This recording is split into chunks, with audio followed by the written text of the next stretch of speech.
Welcome to Campaigns and Coffee. Grab your mug and let's dive into tales of adventure and the answers to your quirkiest of questions. So, we have far more books than we can run games for. We're here today to talk about how we can use these books for your actual campaign. My books, unfortunately, are really, really old, so I'm going to just moderate between Josh and Ken. I haven't bought any of the new campaign stuff because I've been mostly in outside of D&D for a while. And as everybody knows who's followed along, I have not had a consistent group for a while. So we were just talking about that just before this episode. So Ken, Josh, what books do you have that you want to pull ideas from that you would use in your campaign? Can you go first? Sure. Sure. You know, I started doing this. So we've David and I have talked about stealing from other places many, many times on the campaign. And the first thing I ever stole, well, I don't know that I can say it was the first thing, but one of the things that was really became the linchpin of my Blackrazor Guild campaign was Undermountain. So I have the second edition D&D box sets for Undermountain. And I took that and I turned it into what we called the Obsidian Maze, which is this massive mega dungeon, which I really just wanted to be able to steal from all the places, right? And so I didn't want it to be Undermountain. Also, it's in Greyhawk, and I think our characters and players' brains would explode if you really use like Forgotten Realms stuff in Greyhawk, right? Like we don't like Forgotten Realms. It's way too detailed. But in this case, the detail helps you. So the modern equivalent of this is Dungeon of the Mad Mage, which was released as a campaign source book. It complements, it's set in Waterdeep.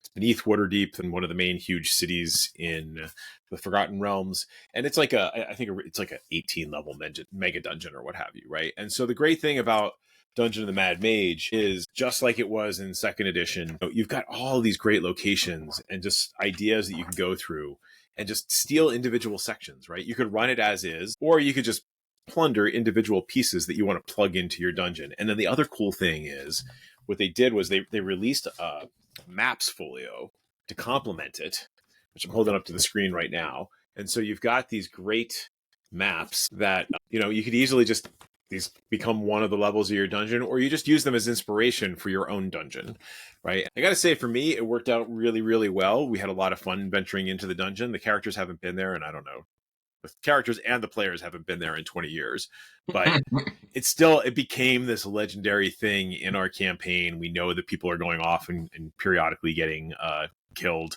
It inspired the local city, right? So talking about like, why does a city exist? Well, the city of Obsidian Bay exists in large part because the Obsidian Maze exists.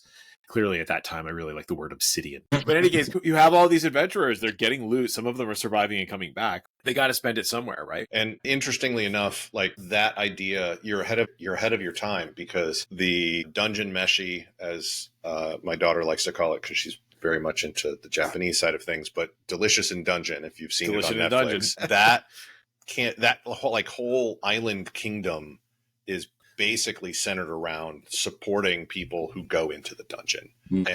And that dungeon is, and in turn, it's this weird magically sort of ecosystem. The more people seem to go into that dungeon, the more it's like a almost symbiotic relationship. As adventurers go in, it supports the dungeon in some ways. But yeah, the whole idea of a dungeon supporting whatever is outside, nearby, or having it grow to huge extent is, it's definitely a trope that can be mined for good ideas as well. And actually, we've got a show coming up specifically talking about like the organic growth of towns and how those grow. So I'm not going to get too much into that. I'm going to say, Josh. Right. Josh, why don't you give us some of your inspirations too? I'm a big fan of, you're going to run into DMing in just about every type of environment, right? At some point or another, you're going to be in a jungle. At some point or another, you're going to be in like a city or a dungeon, or like a stone dungeon versus like old ancient ruins and stuff like that. So I feel like I've got a lot of different like adventure books and stuff like that, so that I could take pieces of that and bring it into like, oh, we're on a jungle. I think I've got an adventure book that has a really cool section where like when you're in a jungle or you're shipwrecked or something like that, I can pull that out and use that here. And now I have something, not necessarily to take verbatim from it, but at the very least, because like they might be level 10 and this is for like level 5 people, right? So it takes some tweaking, but it's one of those things where it's like, oh yeah, no, this is perfect. Let's just take this chunk out here and I could just drag and like copy paste into right here. So I mean, out of the favorites, I don't know. People didn't necessarily like it all that much, I don't think, but I love like the Curse of Strahd is pretty good. It's very, very detailed and long, but it's the more detail it has, I feel like the easier it is to just take a chunk out of it and like use it in other places. So that's kind of probably not the prevalent opinion about it, but yeah, I love it. But I think there's specifically with Curse of Strahd. I haven't run it. I have multiple different versions of Ravenloft going back, and like something you just steal from that is the prophecy mechanic, right? Like the beginning of the campaign, and I think they did this. I may be mixing up my Ravenloft, so I'm pretty sure they did this with Curse of Strahd, right? Like you have the deck of cards, and how you deal that out depends on where the locations of the big bads and what have you are going to happen in the campaign. And so using that as inspiration, even just to seed your own campaign, like you file off the serial numbers and come up with your own location ideas or whatever. I think that's cool. And it's also sort of like, was it the Plains of Dread, the Demi-Plane of Dread or whatever, right? Like even if you didn't use Ravenloft, you could steal but you're running in a Ravenloft-like setting. Mm-hmm. You could just steal different encounter locations. I think going back to your jungle idea, Tomb of Annihilation is a cool book. Takes place in the Tomb of Annihilation takes place in the jungle island of Chult in the Forgotten Realms. And so that's easily plug and play, right? Like you go back all the way to the Isle of Dread for like original D&D, right? It's that kind of setting. And so you've got rules for overland travel in a jungle. You've got a nice jungle map that you can easily steal from. There's a whole bunch of different fortified towns, ruins, various dungeons and stuff in here, which is really cool. There's encounter charts for wilderness survival checks in the back. I liberally stole this for my lunchtime campaign, Shards of Truth or whatever. Yeah, something like that. Anyway, because they were venturing into a jungle and I just needed random stuff. And so it's a lunchtime game. I don't have a lot of time to prep. So I would just take stuff from this book and use it. So yeah. That's one of the nice part about adventure books. It gives you like a kind of a guideline of how to work with these different areas and stuff like that. And it's one of those things where like, I don't have a whole lot of prep time, but you know what? I can't. Somebody else did some prep work for me. Yeah, that's one of the things when I would do this with D&D back in the day. That part of it, like prep back then, I had more time for it, and so in some ways, prep was play for me. But at the same time, going through and you know, I'm not a great cartographer, so going through and finding a good map and building the story that I have and putting it into that map was like, it made things easier because I could then put that map in front of players or draw it out, etc. And yeah, it just makes prep a lot easier when you can pull a chunk here and there. And then sometimes those different chunks, especially if you're pulling from more than one source, gives rise to new ideas as you're prepping. It's like, oh, the interaction between this and this makes this other thing possible over here. Mm-hmm. Yeah, I think so. Another one I liked was Storm King's Thunder. So Storm King's Thunder, it's basically a D&D soap opera. Right? There's this whole drama thing going on with the smashing of the ordning, which is how giants order themselves. And there's this whole meta plot and all of this scheming between the different giant factions. I don't care. I'm not going to run it like that. But I did use this as part of my summertime game with my son and his friends. It takes place on the Sword Coast. There's a bunch of different little towns and stuff. Mm-hmm. There's the MacGuffin of like some weird ancient tech that needs to be assembled, and there's fire giants that are out looking for it, and it was enough to get it going. We only play a couple of times a summer, if that, and so it just provided a nice little framework, and I could just steal NPCs and what have you, right, without having to worry about the larger storyline. I might take one or two beats from the larger campaign storyline. Sure, maybe the fire giants are building a thing to do a thing, but that doesn't mean that I have to get into the whole multi-arc soap opera that is Storm King's Thunder. I was going to say, I've never DM'd a Storm King Thunder, but I did get TPK'd in it. Giants do have a tendency to smash They things. get angry.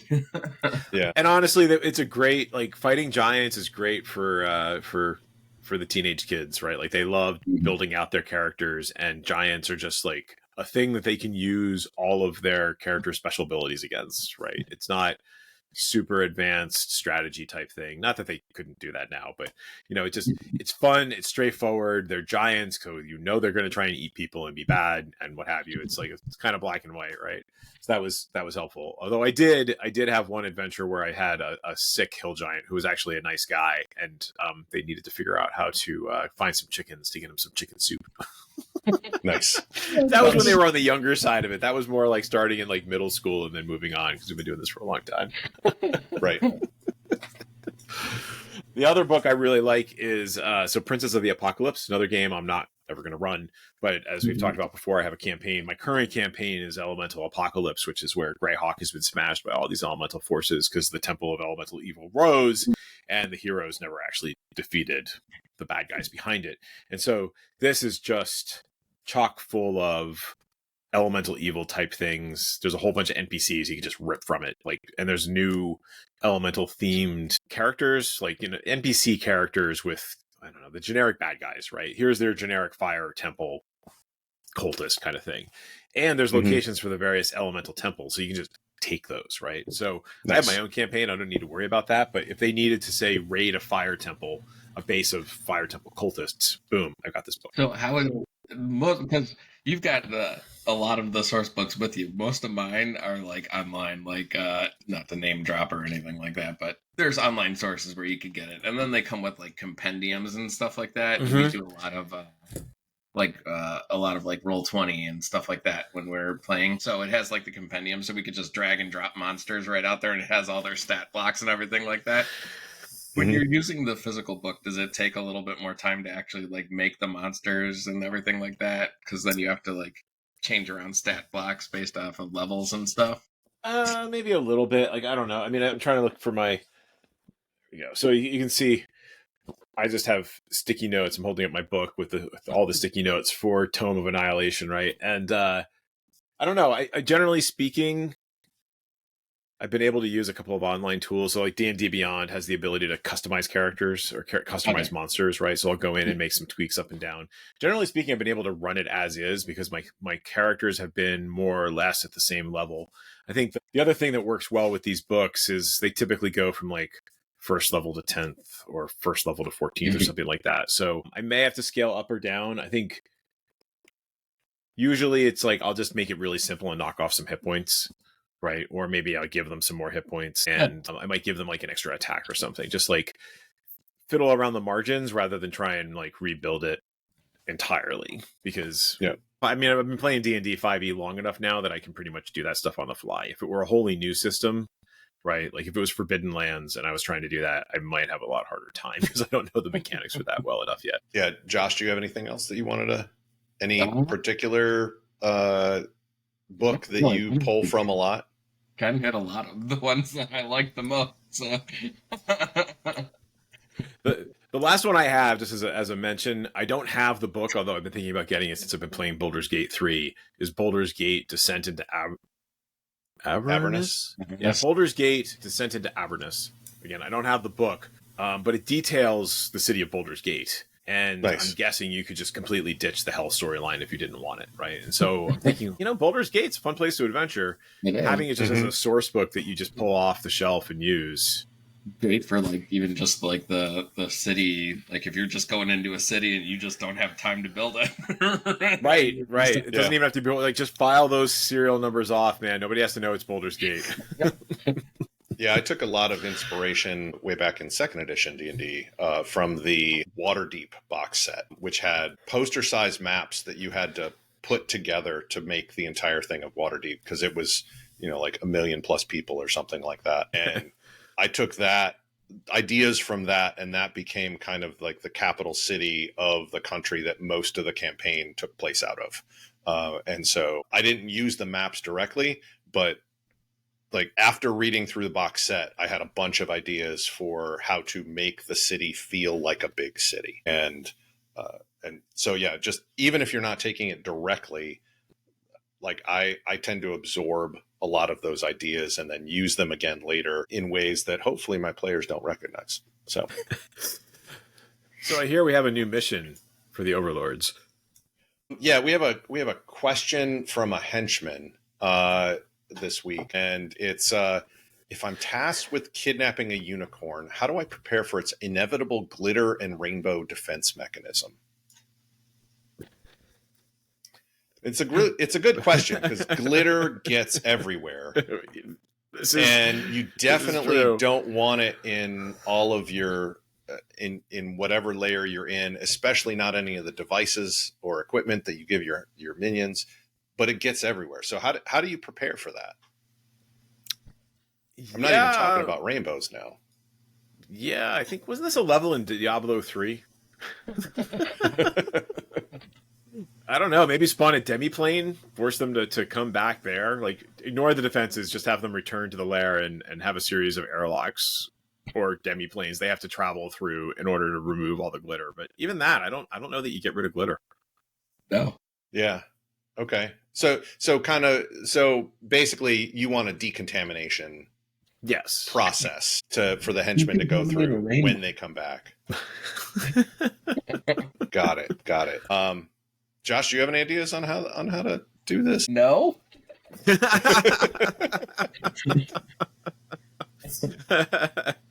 No, that's now I need help. Yeah. I think the best way is for it not to go off in the first place. Yeah. So maybe, like try and bring the unicorn in without startling it, but I hear that's kind of hard. Put some sleeping potion and water and try to lure it in. Maybe. So we're going to keep noodling on this, but any of you out there, we definitely want to hear your ideas because, kidnapping unicorns is a thing for you future overlords out there. So let us know your thoughts and ideas on how you can prepare for its inevitable. I mean, he does say inevitable. I mean, even if you get it in close and it's nice and calm, you do have to capture it at some point, and then it's going to go off like a Mark Rober glitter bomb in your car. Yeah. Like kidnapping it might not be the hard part. It's how do you keep it contained after you've kidnapped it? Right. Right. Inevitably, it's going to wake up and that's going to go off. Thanks for visiting us on Campaigns and Coffee. As we sip our coffee, looking out over the plains that our lair is located at, come on and visit us, layerofsecrets.com. Leave comments on YouTube, etc. We're also on Mastodon at Layer of Secrets there. So come on out, and we definitely want to hear from you.